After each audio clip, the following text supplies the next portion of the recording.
সাহিত্যিক শীর্ষেন্দু মুখোপাধ্যায় এই মুহূর্তে আমাদের সঙ্গে রয়েছেন টেলিফোন লাইনে। শীর্ষেন্দুবাবু, বঙ্গজীবনের অঙ্গ সাহিত্যিক তারাশঙ্কর বন্দ্যোপাধ্যায়ের হাঁসুলিবাকের উপকথা আমরা প্রত্যেকেই জানি, এবং তা শুধুমাত্র রাজ্য দেশ নয়, দেশের বাইরেও এর যে মাহাত্ম্য তা প্রত্যেকে জানে। এই যে একটা ঐতিহাসিক প্রেক্ষাপট লাভপুর, সেখানে কুয়ে নদী থেকে দেখা যাচ্ছে যে দিনের পর দিন বালি মাফিয়ারা বালি তুলছে, প্রকাশ্যে ট্রাক্টরে করে সেগুলোকে পাচার করা হচ্ছে। কোনো রকম হেলদোল নেই প্রশাসনের। জি24 ঘন্টায় খবর সম্প্রচারের পর তারপর নড়ে চড়ে বসে প্রশাসন। কি বলবেন আপনি? নড়ে চড়ে যে বসেছে এতে আমি খুব খুশি। এখন বালি চুরি তো একটা প্রফেশন হয়ে দাঁড়িয়েছে, ওই জায়গা থেকে বালি চুরি হয়। এইটা অবিলম্বে বন্ধ করা দরকার, কারণ হাঁসুলিবাগ আমাদের সাহিত্য শুধু নয়, আমাদের ইতিহাসের সঙ্গে জড়িত। এবং এর মাহাত্ম্য শুধু বলবো না, সমস্ত জায়গা থেকেই বালি চুরি বন্ধ হওয়া উচিত, কেননা তাতে নদীর গতিপথ ব্যাহত হয় এবং অনেক সময় নদী হারিয়ে যায়।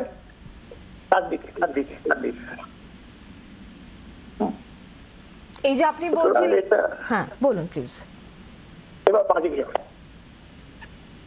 এই বালি চুরিটা আটকাতে হবে, এবং এটা বহুদিন ধরে আমরা খবরের কাগজে পড়ছি, বিভিন্ন জায়গা থেকে বালি চুরি হচ্ছে। না হলে আমাদের অনেক কিছুই হারিয়ে যাবে। এই মাফিয়াতে দৌরাত্ম্য কি করে বন্ধ করা যায় সেই নিয়ে তো আমাদের চিন্তা। এই যে আপনি বলছেন যে অনেক কিছু এইভাবে তাহলে হারিয়ে যাবে, কারণ একটা জায়গা তো নয়, বীরভূমের শুধুমাত্র একটা অংশ নয়, গোটা বীরভূম। প্রত্নতাত্ত্বিক জিনিস চুরি হয়ে যায়, নানা রকম হয়। মানুষ এখন তো কোনো কাণ্ডজ্ঞান আছে বলে মনে হয় না।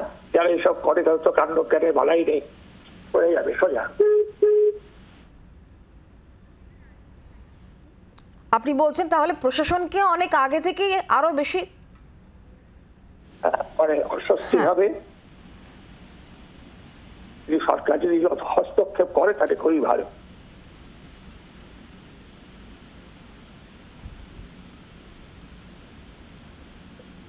অনেক ধন্যবাদ আমাদের সঙ্গে টেলিফোন লাইনে থাকার জন্য। আমরা কথা বলছিলাম সাহিত্যিক শীর্ষেন্দু মুখোপাধ্যায়ের সঙ্গে।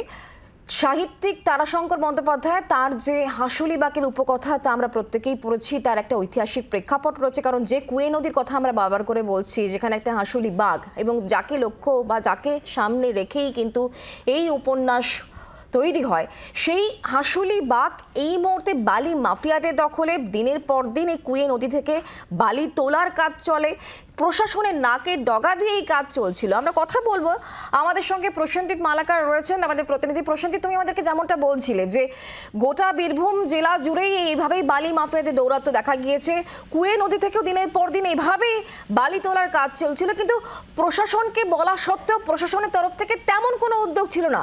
জি24 ঘন্টায় খবর সম্প্রচারের পর তারপর প্রশাসনিক পদক্ষেপ। একেবারেই তাই। তোমাকে বেশ কয়েকটা কথা আগে প্রথমেই বলতে হয় যে বীরভূম জেলায় বালিঘাট কিন্তু বর্ষাকালীন ভাবে 3 মাস বন্ধ থাকে, এবং সেক্ষেত্রে দাঁড়িয়ে বালি তোলার অনুমতি ছিল না কোনো বৈধ ঘাট থেকেও। অর্থাৎ সে জায়গায় দাঁড়িয়ে ঘাট থেকে বা কোথাও থেকে বালি তুলে পাচার করা সম্ভব নয়। গতকালকে জেলা শাসকের তরফ থেকে নতুন করে বালিঘাট আবারও 3 মাস পরে চালু করার যে বার্তা চালু করার যে অপশন সেটা দেওয়া হয়েছে, অর্থাৎ জেলা শাসক অনুমতি দিয়েছেন। অর্থাৎ গতকাল থেকে সে অনুমতি হয়েছে, কিন্তু দেখা যাচ্ছে যে এই কুয়ে নদীতে দীর্ঘদিন ধরে অবৈধভাবে বালি তুলছে। সেখানে প্রশ্ন উঠছে, প্রথম কথা, বালিতে তুললে সেই বালিতে তো কোথাও একটা নিয়ে যাওয়া হচ্ছে, সেখানে বিক্রি করা হচ্ছে, তাহলে সেক্ষেত্রে রাস্তায় বালি পাচার হলো কিভাবে? বৈধ কাগজপত্রহীন বালি কিভাবে ট্রাক্টরের মাধ্যমে সামনে দিয়ে রাস্তা দিয়ে চলে গেল? পুলিশ প্রশাসন সমস্ত জায়গায় চেকিং থাকে, তাহলে পুলিশ প্রশাসন কেন বালি ছাড়লেন? অর্থাৎ প্রশাসনের নাকের ডগায় এই দুর্নীতি হয়েছে, এটা বলার অপেক্ষা রাখে না। সে জায়গায় দাঁড়িয়ে প্রশাসন যে সক্রিয় ভূমিকা পালন করেনি, সেটাই কিন্তু এই বেশ কিছু প্রশ্নের উত্তর পাওয়া যাচ্ছে। ফলে প্রশাসন যখন বিষয়টি জানতে পারলেন তারপরে পদক্ষেপ নিলেন, কিন্তু এতদিন ধরে এমন একটি ঐতিহ্যবাহী এখানে প্রশ্ন প্রশান্তির, তাহলে প্রশাসন এখন জানতে পারলো নাকি প্রশাসন জেনেও চুপ করেছিল? সাধারণ মানুষজন অনেক ক্ষেত্রে আমরা দেখেছি অভিযোগ করছে যে প্রশাসনের মদতেই বালি মাফিয়াদের এই দৌরাত্ম্য, শুধুমাত্র একটা জেলা না, বিভিন্ন জেলাতে তাদের এই দৌরাত্ম্য, সাধারণ মানুষ অভিযোগ করেছেন।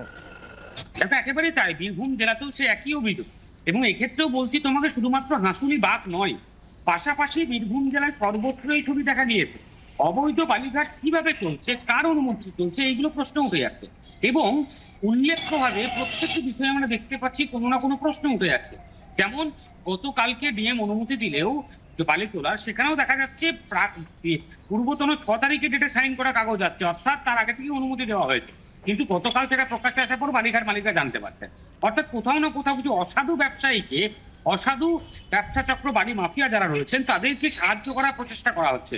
আর এতে প্রশাসনের যে আধিকারিকদের মধ্যে একটা সম্পর্ক জড়িত রয়েছে, এটা কিন্তু বিরোধী রাজনৈতিক দল থেকে ঠিক করে অন্যান্য যারা সাধারণ মানুষ তারা অভিযোগ তুলছেন। এবং প্রশাসনের নাকের ডগায় সবকিছু ঘটলেও কেন প্রশাসন সক্রিয় ভূমিকা পালন করছেন না, এগুলো বড় প্রশ্ন চিহ্ন। এবং সাধারণ মানুষ চাইছেন যে প্রশাসন যদি সক্রিয় ভূমিকা পালন করে, তাহলে কি সত্যি এই বালি মাফিয়াদের দৌরাত্ম্য যেভাবে বীরভূম জেলায় লক্ষ্য করা যাচ্ছে, সেই দৌরাত্ম্য থাকা কি সম্ভব, এই প্রশ্নটা কিন্তু থেকে যাচ্ছে। ফলে সেই জায়গায় দাঁড়িয়ে এই যে গোটা ঘটনা, একদিকে হাসুলিবাগ, অন্যদিকে বীরভূম জেলায় প্রায় সমস্ত নদীতে এই অবৈধ বালি মাফিয়াদের উৎপাত, তাদের একের পর এক রাজত্ব, এতেই দাঁড়িয়ে পেছনে কোন এমন অদৃশ্য শক্তি কাজ করে যে প্রশাসনকেও চুপ করে বসে থাকতে হয়, এই প্রশ্নগুলো উঠে যাচ্ছে। এবং সেখানে দাঁড়িয়ে মানুষ থেকে শুরু করে অন্যান্য লোক যারা রয়েছেন রাজনৈতিক বিরোধী দলরা, তারাও কিন্তু এর উত্তর খোঁজার চেষ্টা করছেন। প্রশাসন কোনো কিছু জানতে পারার পর, সংবাদ মাধ্যমে আসার পর ব্যবস্থা নিচ্ছেন কেন, তার আগে থেকে একদমই। তুমি নজর রাখো প্রসেনজিৎ, অনেক ধন্যবাদ আমাদের সঙ্গে সরাসরি থাকার জন্য।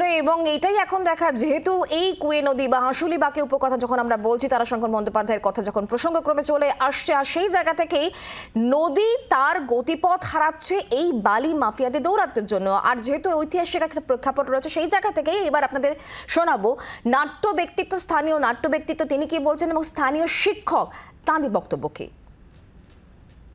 নিদর্শন তারাশঙ্কর সাহিত্যের হাঁসুলিবাকের উপকথা।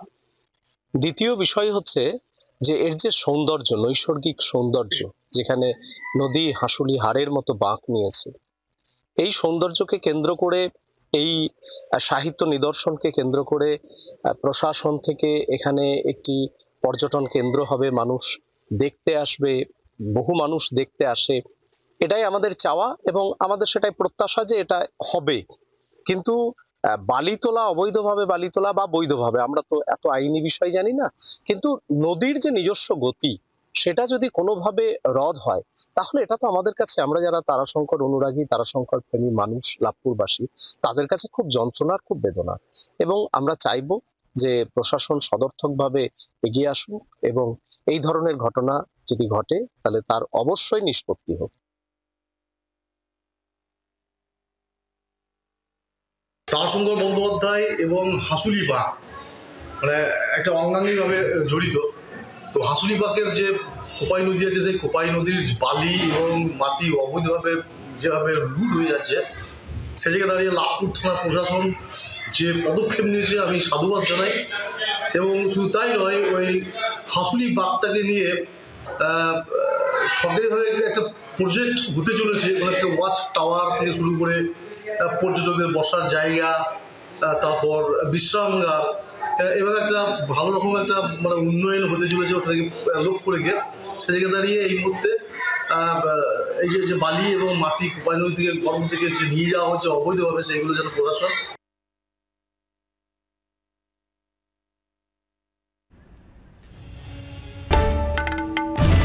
বাংলার আওয়াজ, বাঙালির আবেগ, জি 24 ঘন্টা।